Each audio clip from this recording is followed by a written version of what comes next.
as you said, it's been something we've sort of been aware of simply because, Joe Takapina has been very visible.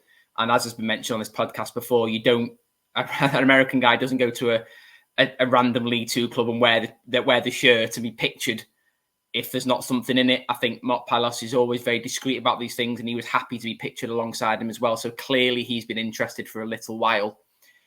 Very interesting comments. I think it's probably dawned on Mark, and I know when he took over the club, he set out sort of these ambitions in terms of we'll be a sustainable League One club, we'll be a sustainable Championship club, and then we'll look to move it on. I think he's probably been a bit shocked at how much finance is needed. I think you've seen other clubs. I'm just thinking off the top of my head, the Bradford chairman in the summer said, I've tried to run the club sustainably and you can't achieve success. I'm going to have to increase the budget, and they have. Whether that'll work for them, we don't know. The Doncaster Rovers chairman said something similar. I need to increase the budget. And that's just the way the game's going. And, for all the good intentions Mart Palos has, he hasn't got the finances, I think, to compete with where we want to get to.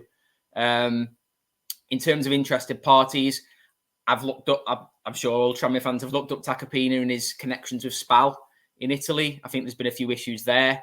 Sounds like they're more administrative issues than financial, but he's clearly got an interest in football. I would like to think, this is just my personal opinion, he might be part of a larger consortium with more backers. That would probably make me feel a bit more comfortable in terms of, just to be relying on one guy. As for other interested parties, I don't know if Mark was implying that that was the consortium or the genuine is other interested parties. I mean, I see people say, they're really concerned, it's a shot in the dark, and I get that. And obviously the dream ticket is someone like the Stockport owner who is local and is willing to just, invest and has a deep care for the club, and that's great. But the way football is, as I just mentioned, Matt, is you look at Carlisle now, and I know they're not doing too well this season, but they've got serious money now, and their owner's already said, promotion is still the aim. I'm going to do whatever it takes. They've spent heavily. Burton Albion, new owners spent heavily.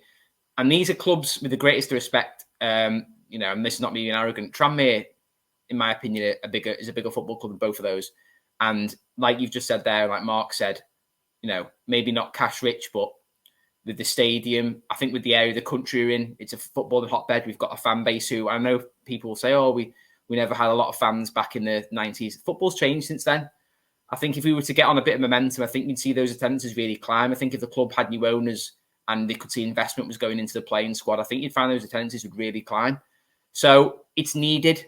Wherever your opinions might be on Mart Palos, and I've got my own opinions on in terms of football indecisions that he's made.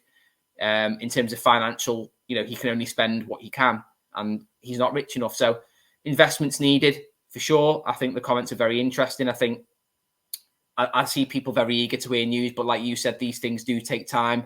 There's probably loads of talks that break down all the time that we're not aware of. So it'd be very interesting, probably a case of watch this space, whether something happens before January might be interesting, and then we have the January window, or it's more of a case of, looking to next season and beyond. But I think it has to happen. I think if Tranmere want to progress as a football club, we need new investment. It's badly needed. I think we're getting left behind both on and off the pitch.